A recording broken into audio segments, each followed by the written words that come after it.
Sudah pasti hancurkan sendiri.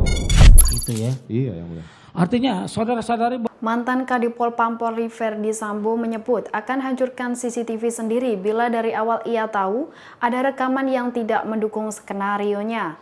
Pasalnya dalam rekaman CCTV itu memperlihatkan Sambo datang ke kompleks Duren 3 dan ada Nofriansah Yosua atau Brigadir J masih hidup.